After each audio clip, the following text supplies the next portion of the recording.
VOO, the S&P 500. I have a warning for you. I bet you never thought you'd hear this about overbuying the S&P bubble. Let me explain. I've always said it's the best investment, own the business, but you know what?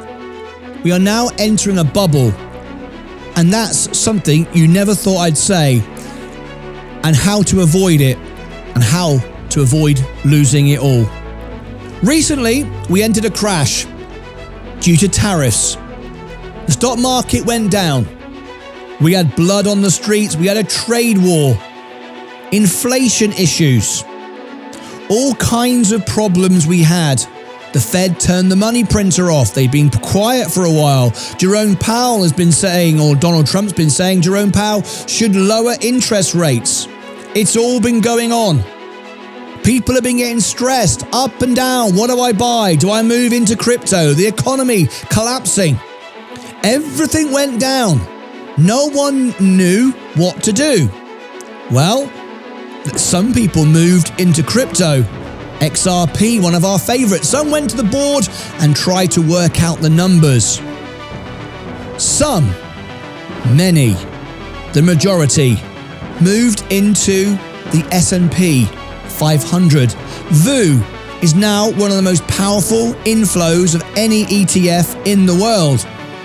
Everyone is queuing up to buying it. We're now starting to get ridiculous amounts of FOMO. Why is this a problem? It's a major problem. If you keep buying, you create your own bubble. Let me explain what comes next and how I am going to completely miss it. But most of you are going to walk straight into it and it's going to pop. It's going to pop and you're going to lose it all. I'll explain exactly in this live video. Very, very important. Please tap the like button. Consider subscribing. I'm making this live in the show, and I bet no one thought I'd ever say it was the wrong thing to do to buy the S&P 500. But that is exactly what I'm telling you right now. Maybe you shouldn't buy the S&P from this point on. This will all make sense. Stick with me to the end. I promise you, this is another important live stream video that I wanted to make. So here we go. Let's talk about it. The S&P 500. What is the S&P 500? The S&P 500 represents the US economy. The US economy has been on the ropes recently because of trade wars and tariff threats and so on and so forth. People selling out. People buying gold, thinking gold is the way forward. What happened yesterday? Gold had its worst day in 12 years. Huge drop on gold yesterday. People say gold is a safe haven. Buy gold. Own it forever. It can protect you against a hedge, against a pop. Well, think of this. Recently, thanks to Robinhood, investors are starting to wise up. They read more, they learn more about Warren Buffett, and Warren Buffett is always saying, buy the S&P. So am I. However, that simplifies it too much. It implies you can buy it every single month, all the time, every day, forever and ever and ever. You can keep buying the S&P 500. However, what happens when you actually buy the S&P 500? I'm going to show you, and the dangers that are there for you, not me, for you, not Warren Buffett, for you. This is important. If you look down here, and I look at the S&P 500, it's rallying again now, absolutely wonderful. Everyone's buying back in like crazy. If we go down and we look at the top 10 holdings, and we see 7% of your money. So you put $100 in the S&P 500 today, 7 goes to Apple, nearly 6 goes to Microsoft, 5.5 goes to Nvidia, and 4% goes to Amazon, 3.78. And this is an interesting one. 2.05 goes to Berkshire Hathaway. You're buying shares of Berkshire Hathaway. In fact, I'm going to focus on that one for a moment and explain my point. If you're buying Berkshire Hathaway today, surely Warren Buffett is buying Berkshire Hathaway. Makes sense, right? If you are, isn't he? It's his business. Nope, he's not. He doesn't buy back like other CEOs do to promote his stock. He buys when it's undervalued. And here is the problem. Over the last few weeks, we've seen the S&P go down to undervalue, oversold. CPI, PPI, inflation coming down, GDP, macro conditions, oversold. We were from 27 times earnings down to 19, down to 18.7. And as it approached 18, I bought more and more and more and more and more. A bigger sizes, bigger lots. I did 30 shares of VU at one point in one lot. Now it's going up, and it's going up really quickly. Is Warren Buffett buying the S&P? Sorry, is Warren Buffett buying Berkshire now? No. He buys when it's undervalued and oversold. Now FOMO is kicking in.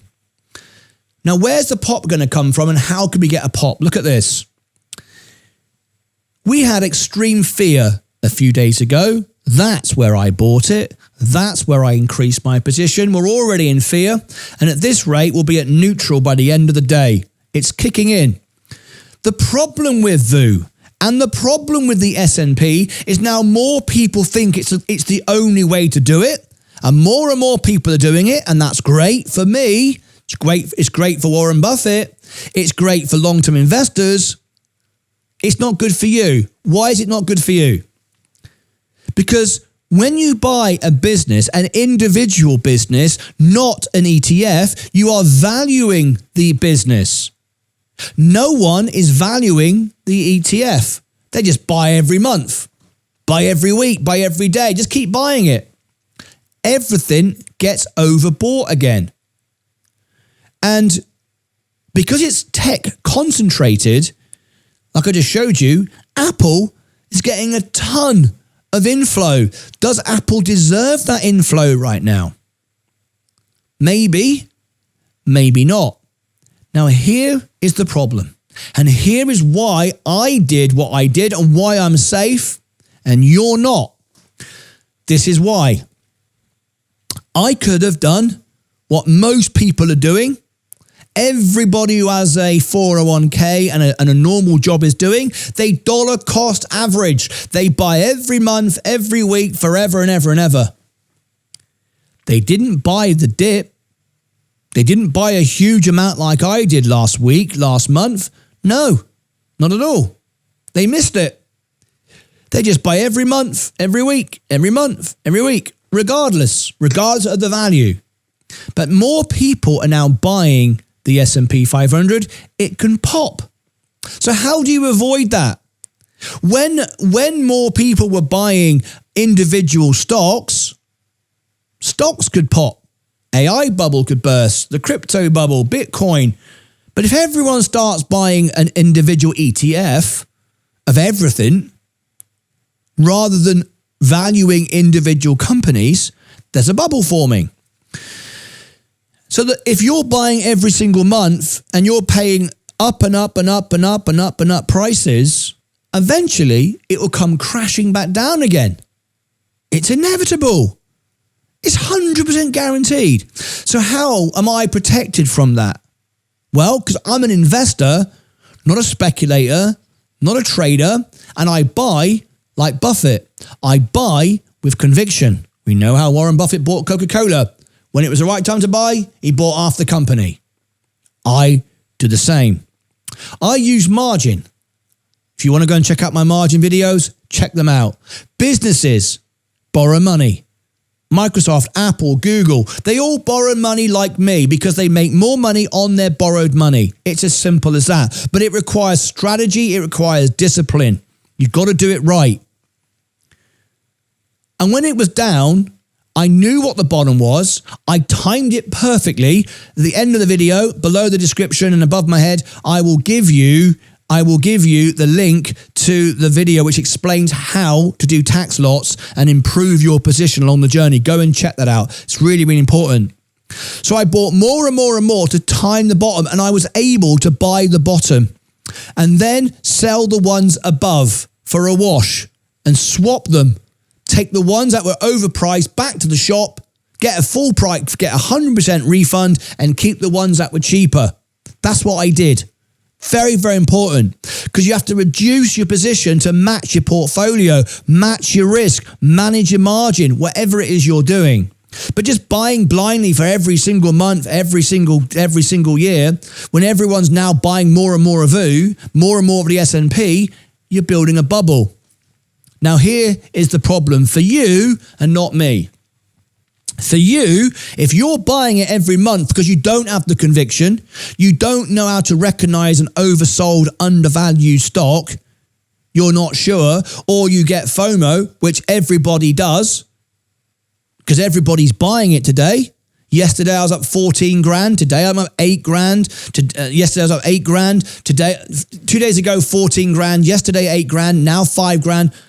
Who's buying? Not me. Everybody's buying. Why didn't you buy when it's undervalued? It's the very definition of stupid. It's the very definition of FOMO. You're overbuying the stock again. You're not buying it rationally. You're all buying VU. You're not buying the undersold stocks to spread the money out. You're all buying VU. Well, this is where you will lose and I will win. Because you're buying over time, your average will inevitably go up. It has to go up because you're buying it over time. And as it goes up, it's going to get more and more expensive. It's kind of obvious, isn't it? It's going to keep going up and up and up. It's just going to keep going, and you're going to keep buying every month. Everyone who has a normal job, that's what they do. Up and up and up and up. You're going to keep buying it up. What did I do, on the other hand? I bought it when it was down, when nobody else wanted it.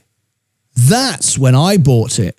The phrase blood on the streets often gets confused. People in crypto and Bitcoin particularly say, buy when there's fear, blah, blah, blah. Quote Warren Buffett. Warren Buffett was never talking about Bitcoin. He was talking about the overall economy. They're not the same. But no one did. If they did, we wouldn't have sold off. Now they're buying. I bought when it was down. Now, this is the good thing about this. I use my future income because the biggest investment I've made is in me. Not the stock market. I can't control the up and down of the stock market, but I can control me. I can make whatever my life wants to be. If I want to grow a YouTube channel, I'll grow one. I'll be successful. I want to make $1 million, I'll make $1 million. I'm in charge of me. And I can control that.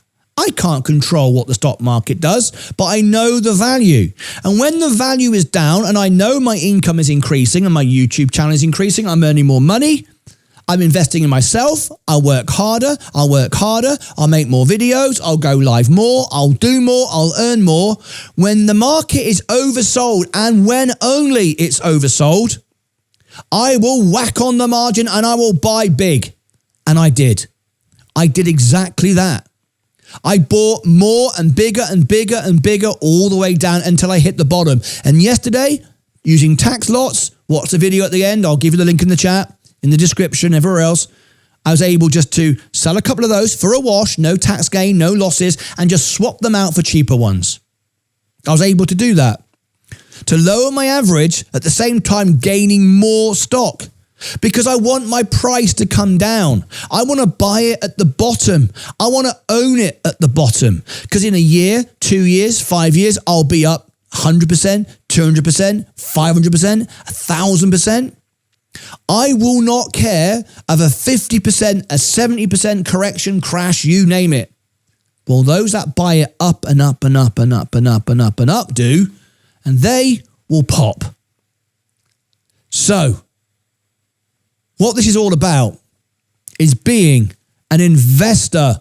An investor is someone who understands the future value and the future price of any given asset, recognizes when it's oversold and undervalued, and goes all in with conviction. Now, this is not financial advice. I'm not encouraging anyone to go out and buy and get in debt and margin, because you're not me. You do what you do. You know what you know. You know your personality, your humor, your emotions. I don't.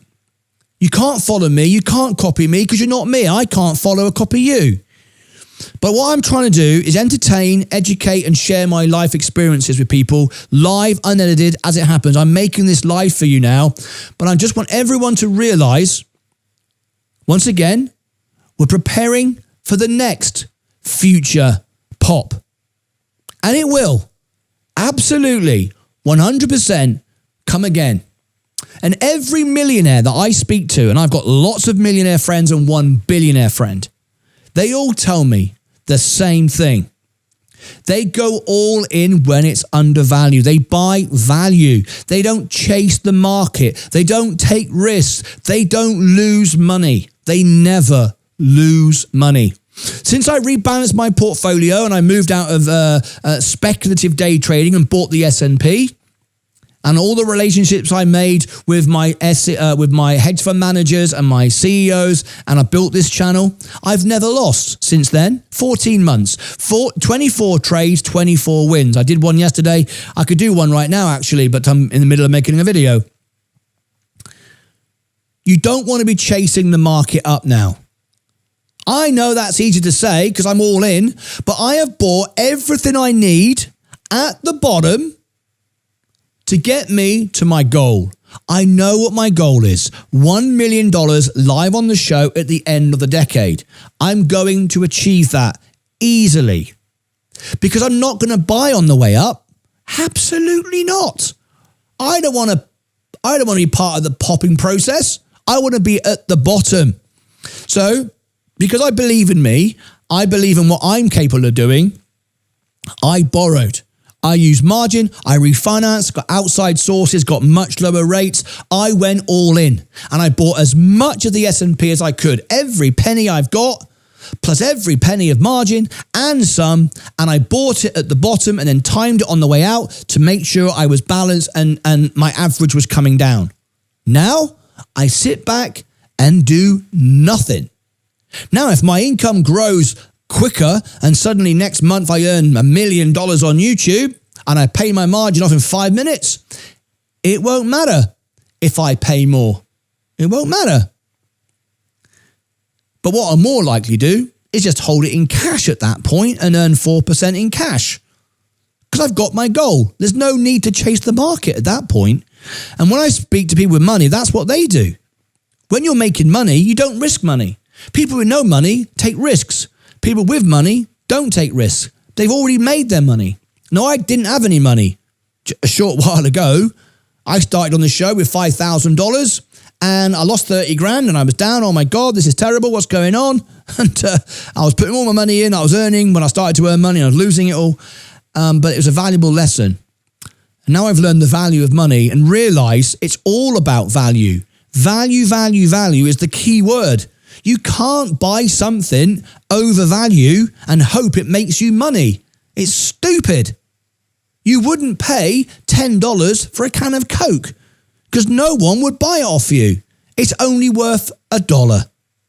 So, if you are buying the S&P rather than buying, and many millions of people are now doing this, remember, if you keep buying month after month on the way up, you're buying a bubble.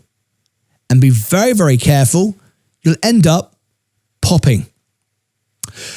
I made this during a live stream. I hope you've all enjoyed it. Thank you very much indeed. I'm now going to send you all over to the extra channel. In fact, I'll just end it now. I won't do that. I'll just end it here. So there we go. Ignore that bit. I'll cut that bit. So there you go. There's my thoughts on the future of the S&P. Be an investor, buy value, and be ready to buy when it's down. Don't join in the FOMO club on the way up, because I guarantee you, sometime in the future, Not today, not tomorrow, not next week, next month, next year, some point in the future, it'll pop. But it won't bother you if you bought at the bottom. If you bought at the top, you'll be out of the money once again. Click above my head for all the links down below in the description. Over here and over here, I shall put the information so you can go and check out the latest videos. I recommend you do go and watch the how to win video, and I'll put something up there as well. Until next time, as always, take care of yourselves and each other.